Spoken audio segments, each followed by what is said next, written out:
Welcome into the Husker247 Podcast. I'm Mike Schaefer, joined by Michael Bruntz, Brian Christopherson. Gentlemen, how you doing here on a Tuesday morning in June? No complaints at all. Bruntz, you look fresh, Bruntz. I think you're doing well. I'm doing all right. I'm still wrapping my head around this PGA Live merger. It was, I guess everybody's just wearing shorts now. That's what we can take away from all this. Well, imagine being one of the people that I'm not going to go over there. I'm going to pass this payday. And then, everyone else is just making tons of money and they all get to play the same events as you anyways. It's too bad for guys like Pat Perez that aren't guaranteed the payday now. They got to go and earn it now. That's tough. Yeah. That is tough. All right. Let's just dive right into it. Here's what we're going to do today. Front half of the podcast, we have pulled up the schedule. And we're just going to walk through exactly what's going to happen. So you don't even have to watch the season. Next year, we're going to tell you exactly how it's going to unfold. We're doing this on June 6th, which means we have all the pertinent information one would need. And we already know pretty much everything we need to know about what it's going to look like. And we're going to make predictions about a team that's going to have a new quarterback, a new coach, a new defensive system, lots of new faces. And these predictions you can pretty much take to the bank. So if you get future lines and you like what you hear, take all your money and put it on it because we're going to be correct. That's just how these things tend to work. So we're just going to jump right into it. First game of the year on a Thursday. Nebraska travels to Minnesota to take on the Gophers. It is a big Fox game, 7 o'clock kickoff. Michael Bruntz, we'll start with you. Matt Rule era 1-0 or oh no? I think it gets off to a bad start, but I think that's going to be a really close game. First games are really hard to predict, but I think Minnesota's got enough coming back that, even though they lose a bunch of ninth-year seniors, they'll row the boats and probably I'm in my head seeing a 20-17 loss for Nebraska. Okay, that covers the number, which is it does. It gets, like I said, I think it's going to be a close game. I just think it's going to be tough for Minnesota. They're used to playing like San Jose State right out of the gates at home. Have you guys ever gone into a Nebraska opener more so what the heck is this going to look like than this one? Last year's was I was going to say in some ways with Whipple's offense, but I think this one, because on both sides of the ball, is even amped up from that. I'm going to say, because I want this to look right at the end in my head. I think they're not going to win the first two, so I'm going to say this one's a close loss as well. Although I would add to that, Minnesota's got a lot of question marks, and that I thought Mo Ibrahim was such a big deal to them, especially in that game in Lincoln last year, that his not being there shouldn't be taken for granted. And even though Tanner Morgan was kind of up and down, he was just like the face of that position for so long. You wonder what it looks like now. Yeah, BC described exactly why I think Nebraska has a chance to win this. And I wouldn't be surprised if Minnesota's better by the end of the year. But they start kind of slow, and they got to figure out a lot of their key positions right off the bat. I mean, so does Nebraska, but I think I'm going to go with the upset. I'm going 1-0 here. Nebraska wins on a let's say a Tristan Alvano field goal, Bruntz. How do you like that? How do you like them apples? Good to see somebody making some field goals in that building when it matters. All right. Think of how hot that story would be at 11:15 p.m. on that Thursday if Alvano knocks in a 53-yarder and he's doing interview that'll, you can right in the can face of that when they put the big gopher up there. Yeah, we get whatever it is. The varmint. He's screaming at Bushine to get the axe. Yeah. Nebraska's going to go steal the axe from Minnesota. And maybe he runs down the Minnesota sideline like the Iowa kicker did the one time to Frost to give them the shush. Waves goodbye. I'm not saying you would do that, Tristan. I'm just saying it for us. It would be entertaining. He just starts screaming "Stars over culture" in PJ Fleck's face. See, I love this. This is BC threw this out as something we needed to do in early June. I love it. It's off to a great start. All right, so I'm 1-0. You guys are both 0-1. Nebraska goes to Colorado. 10 a.m. local time kick.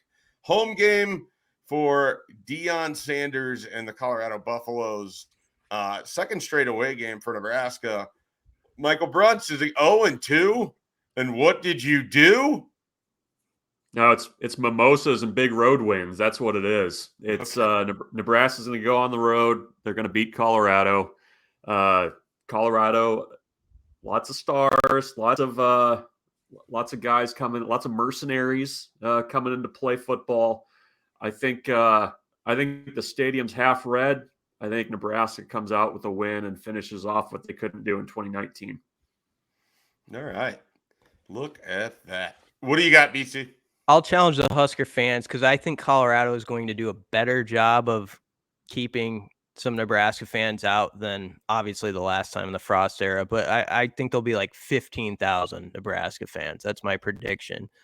I predict a Husker win. The game that comes to my mind to compare it to how it'll go is, remember in the Callahan era, they played that game at Pittsburgh, which was a strange game. And there's like flooding and there was like boats that there was like $1 million boats that were, going down the flood and running into bridges and stuff as this game was being played. I think Nebraska will jump out to a similar sort of advantage like they had in that game, but then it'll be kind of ugly and they'll end up winning by like a touchdown. So that's gets them to 1-1.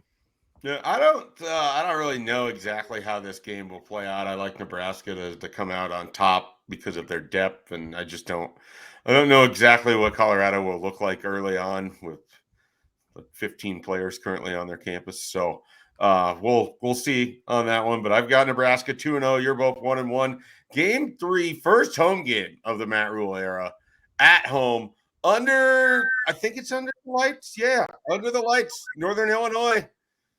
Northern Illinois, who I believe upset Scott Frost in his first opportunity against them. How's it look? The Huskies, they won the MAC a few years ago. We can probably go quickly through these next two, right? I mean, Northern Illinois and Louisiana Tech, led by Dakotas Crawford. I think those are both wins for Nebraska. I put them down at wins. I'm at 4-0. You're at 3-1. BC. Yeah, I'll give them 2 wins here. One of them will be a little more of a scrappy contest where it's in danger in the fourth quarter, but they'll work through it and end up 3-1 in my book as they head to the next game, which is Michigan. Yeah, Nebraska, as I see it, will have a number next to their name. They'll be ranked. Ranked 4-0 at home against 19th? Michigan. And I don't think it's going to go well at all. So I'm just going to go ahead and say Michigan wins that one. Nebraska's 4-1 to me. Bruntz, you think an upset? No, to go back to it, the Northern Illinois game you're thinking of was the Tanner Lee helmet pass. That was the death blow for the Riley era. Okay, so am I thinking of? I always get Northern Illinois and Arkansas State confused. Is Arkansas State who beat Andrew Bunch in 2018? You're thinking of Troy. Gee, I can't. They're all the same. Yeah. This is bad. That tells you how many terrible games Nebraska's had, by the way. Yeah, the 21-17 loss was in 17. And Scott Frost's team actually handled Northern Illinois pretty well, 44-8. Okay. My apologies to Scott Frost and how they played Northern Illinois. Dedrick Mills, big game that day. You're playing the averages, so you're fine. No, I don't think that Nebraska beats Michigan. I think that's going to be a very big test of Nebraska's defensive front seven, and I don't know how up to the challenge they're going to be for that one. BC? Yeah, I think Michigan's loaded up for bear, so they're going to be tough to beat. Michigan by 17 points, something like that. Nebraska 3-2. Here's a Big Ten West team I have no idea what to do with, which is all of them, but especially Illinois. That's who Nebraska would play after the Michigan game. Illinois on a Friday night, short week. Friday night in Champaign. I'm sure the atmosphere will be lit. What are you thinking, Brian? All right. This one is a true toss-up. I think Illinois is going to miss some pieces like Chase Brown that aren't there anymore. So I will say, Nebraska gets a road win here. And it's similar to not the scoreathon that one other Friday night game is, where Nebraska overcame like 5 turnovers to win 42-38 during the Frost era, but a similar margin of victory. It'll be like a 3 or 4 point win. Okay. Bruntz? 4-2. I'll say that Nebraska finds a way. I don't like where it falls on the schedule. I don't like that it's a night game. There's a lot to not like about this game. I'll go with the fact that they find a way somehow to come out with the win. It's Nebraska always kind of has done that at Illinois, I feel like, and this is where it's going to be one of those games where at the end of the season you're going to look back and you're like, how did Nebraska win that game? But they're going to very narrowly, and I think I'll say a 6-point win. I think the way it falls in the schedule, short week coming off of having played what I assume is going to be a really physical game with Michigan. I don't love it. I think Brett Bielema just has Nebraska's number regardless of who's coach at the moment. I'm going Illinois on this one. So 4-0 start to 4-2 for me. 2-game losing streak. Nebraska heads into the bye week. Bruntz 4-2. BC 4-2. Schaefer 4-2. We all end up in the same spot. We get there a little bit differently. All right. Bye week has now passed. Nebraska takes on Pat Fitzgerald for perhaps the last time. I don't know. Is he going to the pros? You think he's going to the NFL after this year? I don't know where he's going to go, but he can't keep winning one game a year. I'll tell you that much. Watch him try. Watch him try. If anyone could, he's got the best chance, but it's going to be a difficult thing. Northwestern, another team. This is going to be a common refrain because the Big Ten West is just a mess. Hard to really know what you're going to get there. Obviously, Nebraska lost in Ireland last year. Kind of felt like at the time they gave that game away. You look at it later, it certainly seemed like they gave that game away. Michael Bruntz, do they get back to their winning way? Well, I guess you had them beating Illinois. Do they sweep the state of Illinois? Yeah, they walk out of there with Lincoln's hat, which I believe is what they play for. Yes, Pat Fitzgerald will greet everybody that he normally does before the game in Lincoln by name. Will be feeling good, and I think Nebraska finally figures out how to not crap the bed against Northwestern and gets it done. So a little bit more 2021, a little less Dublin for the Huskers. All right, 5-2 says Bruntz. BC. I'm going to require some June leeway on this pick. I believe Nebraska is going to win the game, but my pick for the purpose of this podcast is Northwestern, and here's why. I'm doing this to show, like, I think this is the type of season where there's going to be that game where it's like, what the stink was that? You know, like where they just lose one where you're like, oh man, I thought they had momentum, you know, and it's the stuff that happens in a first year. I don't know that this is that particular game, but I have them at 4-2 right now. Illinois, I was kind of a gift to Nebraska, I think. So I'm going to say, as an example of like, oh, they had that high moment where they won one where you weren't sure about, then they are supposed to keep going and they don't. I'll say they lose a game like this. So put them at 4-3 for me for right now. BC trying to make sure no Nebraska fan gets to feel too good at any point, even during a fictional podcast that we are doing right now. I love it. You love that kind of commitment. I'm going with Nebraska to win. I think they'll win this game in the same fashion that they won in 2021. Just an utter blowout coming off the bye week. Just going to absolutely demolish whatever's left of Northwestern at that point. So bookmark this on the podcast, and we'll revisit it when we do the Hypecast for that game. All right. After that, they stay at home. It feels like they're on the road all season, but they stay at home. They just had Northwestern, another home game against Purdue. How you guys feeling? Ryan Walters, he's making his debut as a head coach, but there's a little bit of Purdue talk about the defense and what's left over and all of that stuff. I don't know how they're going to score. I don't know what it looks like on offense, but will Purdue and its salty defense be an issue for Nebraska at the end of October? This would be a game that I would kind of lean more towards what Brian said, where you just have one of those games where it's just like, doesn't look right, doesn't feel right. You kind of get the nervous murmurs in Memorial Stadium about 10 minutes into the second quarter when nothing's really looking good. The other team's just hanging around. So here's my problem: is I know how I know the number I need to get to at the end of the season. I'm just trying to figure out how the hell I get there. So This is a total coin flip game. I think Nebraska gets it done. I don't think it's going to be pretty by any means. I think Nebraska's defense, the Tony White defense, actually is going to match up okay with what Purdue is going to try to do offensively. I think they're going to chuck it around the yard a bit. So I'll go Nebraska in a very narrow, just hide the kids, don't let them watch the game type win. All right, Brian. I'm gonna take Purdue. I don't know exactly what Ryan Walters is going to have there. This would be, of course, back-to-back losses in Memorial Stadium. But I think this could be – there's going to be a point in the schedule where there's that difficult road where, like, are they going to make a bowl game type of situation? And I think this could be it, where you have to really push back and fight through the grind of the season. So I'll give them a loss here and put them at 4-4 heading toward the stretch run. I have a loss here as well. I just think Purdue's going to be the better team. Kind of with Brian, I don't know week to week if we're going to see the most consistent Nebraska effort in 2023.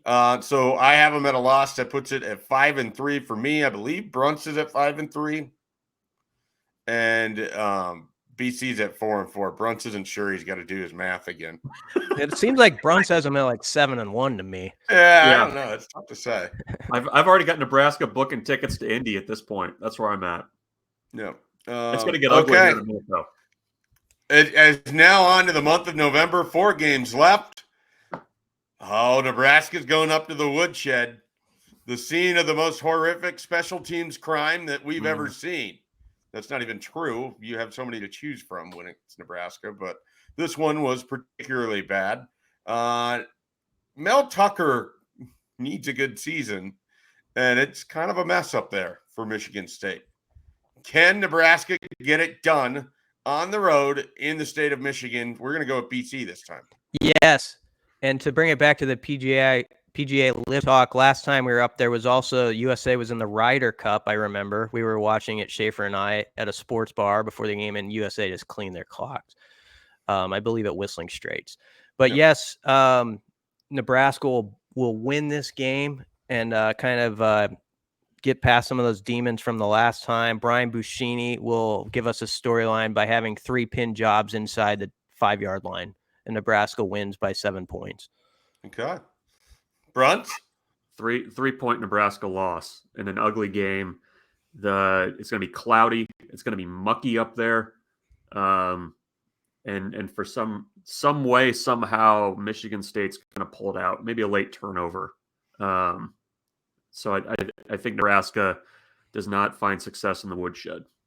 This is going to be a premium points game, and I think this is Mel Tucker designs a defense that just befuddles Jeff Sims. I like the Spartans here to win this one. So that puts Nebraska at 5-4 for me.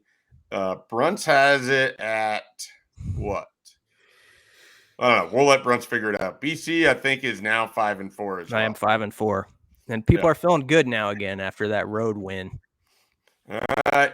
Maryland, Mike Loxley and the Terps and Talia Tagovailoa and whoever else coming to Lincoln next weekend following that Michigan State game. I'll get this one out of the way. Matt Rule wins, solidifies a bowl berth for Nebraska. People react quite excitedly here in Lincoln. The Huskers, 6 wins for the first time since 2016.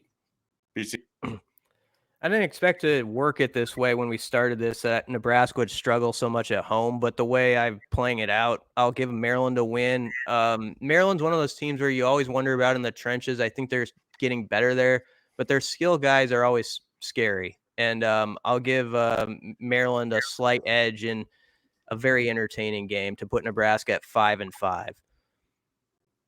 Bruntz? I'll give Nebraska the win. I think Maryland has always got good individual players. I don't know that they're there yet up front. So I'll go a narrow Nebraska win at home. And maybe dreams of a Florida Bowl game dancing in people's heads as they head into the final 2. All right. Well, let's see what happens in these final two games. Nebraska goes back on the road again, and the Huskers have to travel to Madison, where they will face a new look, throwing it around the yard, Wisconsin Badgers under Luke Fickell. Wisconsin predicted by many to win the Big Ten West again. I'm baffled by it. What says you, BC? Nebraska is due to beat these guys, but I'm going to say not this year. It's 1 year away. I think, again, it's going to be a theme of close games. I suspect Nebraska is going to have the material to be in all these games in the fourth quarter. I've heard good things about like how Wisconsin's been coming together through the spring, and so I'll kind of take that and run with it and say the Badgers are my favorite to win the West, not by much, but they are my favorite, and I'll pick them to beat Nebraska here. Bruntz? Yeah, I'll go Wisconsin. I think BC's right that Nebraska might be a season away there. I think it's probably asking a lot to go to Madison and win a November road game right out of the chutes. So I'll go with the loss there for Nebraska. This is one of our few sweeps besides those two non-conference games in Michigan. So I've got Wisconsin as well winning this one. I don't really believe in the Badgers, but I just think it's too much to ask for Nebraska to go into Camp Randall and win that game on the road in November without a team that I feel super confident in their ability to just be able to run the ball. So that takes it to the last week of the season. Iowa, Nebraska, Black Friday at home in Memorial Stadium. I think Nebraska is going to win 2 straight against Iowa, and Matt Rule finishes his first year 7-5. That's where I land. What do you got, Brian? Yeah, CBS game too. We get the music. They got a great time slot at the 11 a.m. I think the Huskers take care of business in this one, and I'll say it's one of those where Nebraska finally gets Iowa down on a day where Iowa just has everything go wrong, and Nebraska keeps its foot down and wins comfortably to go 6-6, and then they set themselves up for the Pinstripe Bowl, which they'll win to finish 7-6. Oh, wow. So you've got them needing to win that game to get to the bowl game. Look at BC just throwing it out there, just a sort of drama that we've experienced about 1 million times in the last 5 years. Yeah. Well, go ahead, Bruntz. Yeah, I think in order to get to my 7 number, I think this has to be a loss based on my predictions. I got a little was feeling a little froggy in that Illinois Northwestern Purdue stretch that I might revisit when we get a little bit closer to the season. This is a total coin flip game. I think Iowa's going to be better at quarterback this year. I don't know that I'm buying the June like Iowa's going to be the huge surprise team out there. But to hit my number, I will go with a very, very narrow Iowa win in Memorial Stadium. I think that gets me to 7-5 on the season. So that's where I will I'll go as of now. All right. So now that you have all made your predictions, we all have Nebraska making a bowl game. What bowl game are they going to play in? 6-6, 7-5. You're in Las Vegas Bowl territory right there, I think. So I'm hoping Las Vegas Bowl versus some of the other options that are out there. So I'll go Vegas Bowl against a somewhat surprising and upstart.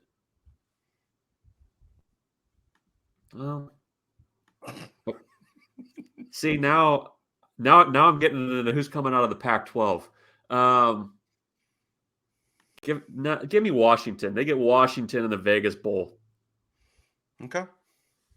I like it. BC, what do you got? All right, I'm going to switch gears. I said Pinstripe Bowl, but I'm going to say the Guaranteed Rate Bowl.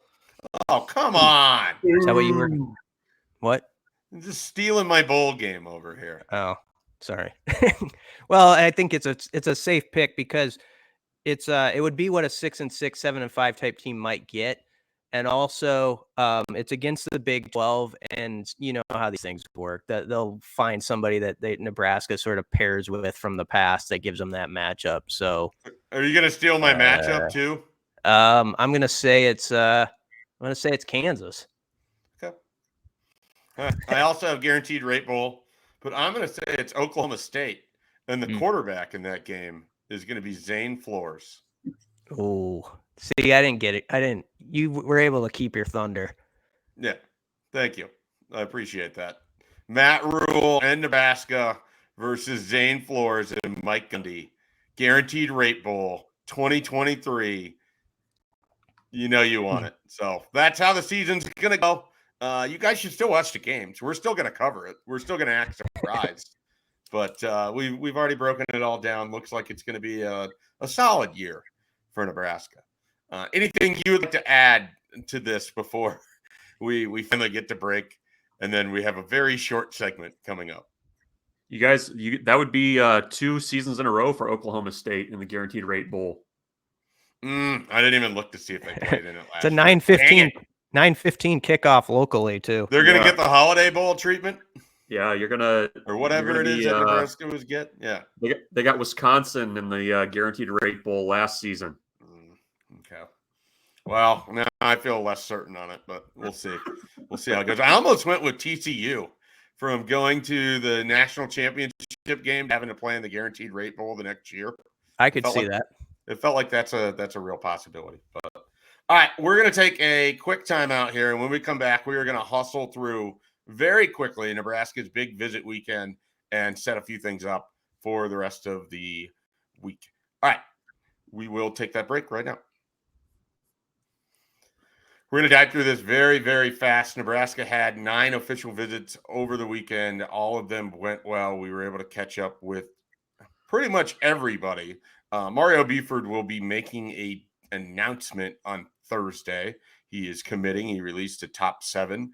I know Nebraska's in it. I got to be honest, I didn't really look at the rest of it because to me, guys, when you're announcing a decision shortly after your official visit, and it's the only official visit you took, and you took that official visit on the first weekend, and it was in replace of another one that you had scheduled, it sure looks like Nebraska's just got a pretty good shot for Mario Buford, defensive back. I know we've all heard about Mario Buford for several years now. Any initial thoughts on that announcement being made, BC? No, just, I mean, you love what his whole family, what they're about. Like, I know their parents have been very instrumental in their success, and Marquise is, from the day he got here, was a guy who was sort of a leader in this program. And I've talked to Mario once or twice, and some of those same sort of qualities sort of emerge even in a quick interview with him, where you can tell he can fit in well. So if he commits to Nebraska, I think he's a good guy from various fronts, not only as a player but off the field. Bruntz? Yeah, I mean, it feels like Nebraska's been recruiting him for a decade. Just from an athleticism point of view, I mean, he's an elite athlete. He's another quality prospect in Texas that Nebraska's really made a priority. You look at the other schools that were recruiting him too, and are recruiting him. I mean, they've really had to, Matt Rule's staff has really had to kind of get back into that conversation a little bit, I think, because, anytime you have a coaching change, you kind of have to restart that relationship. And I think they've done a good job this spring of getting down to see him. Evan Cooper has really been instrumental there as well. So, I think it's probably, a little bit affirming too for a coaching staff when you have a sibling on a staff or a sibling on a roster, and the younger sibling is still considering that school and really believes in maybe what that coaching staff's selling. So we'll see what the decision is there, but certainly I think Nebraska's in a good spot based on everything they've done this spring to kind of get back into that conversation. All right. So there's 8 other visitors. We're not going to go through all of them, but I'm going to have each of you pick 1 or 2, and we'll run through those individuals, how the visit weekend went. BC, who do you want to hear about? Ja'Cory Barney. Ja'Cory Barney, wide receiver from Miami Palmetto. Will Turboff caught up with him, and it sounds like this visit was everything that he and his mom really were hoping to see. I mean, I think that Nebraska's been high on the list for the Barneys for a while. He's connected with Corey Collier and Dwight Boodle and Willis McGahee, and Nebraska's got other connections into the Miami area, including, Coach Cooper and everything else. So I thought that it was pretty telling that one of the quotes in there from Will Story was about how his mom really needed to see it, and she left amazed by Nebraska and obviously feels more comfortable now about the idea of her son potentially going far away. I thought it was great that Daniel Kalen was able to take it over to visit with him. That's going to be his quarterback if you were to pick Nebraska. And then, I think we're seeing Garrett McGuire, I think, does a pretty good job with wide receivers when he gets a chance to see them in person. I've heard good things from about every receiver that's come through this spring already. And so no surprise there. Another great visit, Ja'Cory Barney. He's still got trips left, though. I mean, Illinois and Texas A&M.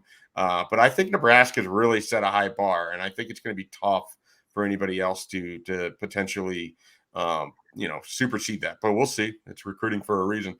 Bruntz, who do you got? Yeah, I know you caught up with Joseph Anderson and his dad, longtime NFL player. Where do things stand with him? Because I think he's maybe kind of an under the radar guy from the weekend that kind of has the toolsy type things that Nebraska looks for. Yeah, he's sort of.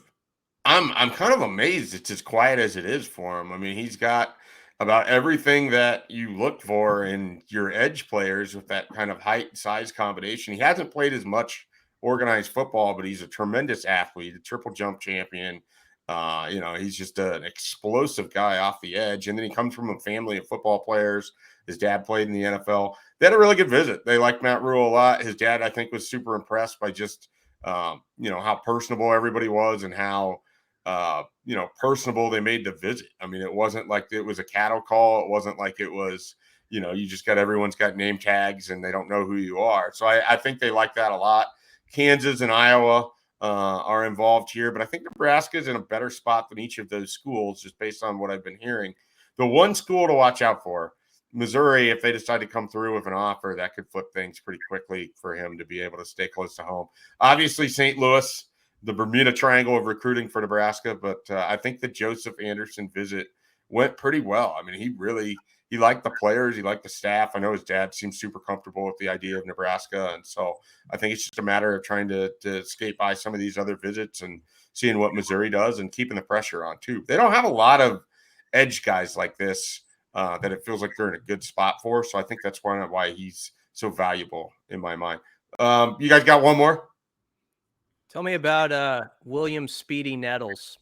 Yeah, William Nettles is defensive back from Dallas Christian School. He had a better year as a wide receiver, but he told me that he largely only plays wide receiver, so it kind of helps him, know what's going on as a defensive back. Like, he uses it as a research opportunity. And then he said it also helps him if he does come up with interceptions. He's got the ability to run and move and do everything after the catch because he does that all the time as a receiver. He's a pretty interesting guy. His schools are really interesting. It's Nebraska, it's SMU, and it's Purdue. I can't think of that being anyone's kind of top three or really, kind of a unique subset there. But SMU is the home school, and Purdue's kind of the one to watch here. They've been recruiting him for 3 years now. Same defensive backs coach. Obviously, Ryan Walters helped put several guys from Illinois into the NFL here in the last couple of years. And then you got this coach who I think his name is Sam Charles. I might have that wrong. But he's been recruited for 3 seasons. So it's a lot. Nebraska, I think, did a great job. He felt very comfortable with the coaching staff. He said that he loves hearing from them all the time. He's been up here several times. He thinks the facilities are going to be amazing. I just have this feeling. It's just this gut feeling that Nebraska's trailing somehow. And I could be completely misreading the situation, but I think there's still some work to do for them to land William Nettles. Obviously, other visitors that were here, Peyton Morgan, Dante Carter, both of those guys, seem like they could be making commitments together. So it feels like it's a very Nebraska, Texas Tech thing. Carlone Jones, I think Nebraska is in a great spot for, but the TCU visit that he has this upcoming weekend could be concerning. Caleb Pyfrom, good visit there, but he's going to Clemson. He's going to try to earn an offer. Anybody else that I'm missing from the weekend? Amari Sanders. Amari Sanders. Yeah, Amari Sanders. He was really interesting because I didn't know a lot about him. I think this is someone that the staff thinks is going to really blow up if he gets to play a senior year uncommitted. And so I think they're pushing really, really hard. Florida and Florida State have now gotten involved down in the Sunshine State. But Matt Rule, I think, was a real difference maker this weekend. I've never had a kid tell me that they were blessed to go on a visit and blessed to meet a head coach. And it really leaves them thinking. But Amari Sanders is one. And I think Matt Rule and Evan Cooper have done a really nice job there. And, of course, he's coming from Miami, and there's still those connections as well. So Amari Sanders, someone to keep an eye on. He's still got visits to Florida, Florida State, Duke. He said he wants to see Illinois, West Virginia. It seems like he's a long way off in this process. But Nebraska's going to stay on him. He's, I think, a really sort of interesting guy to kind of note.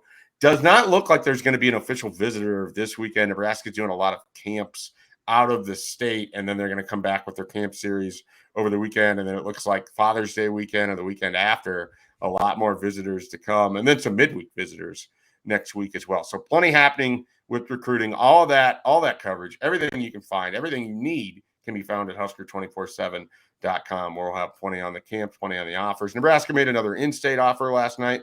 BC, real quickly, you want to tell us about Michael Burt?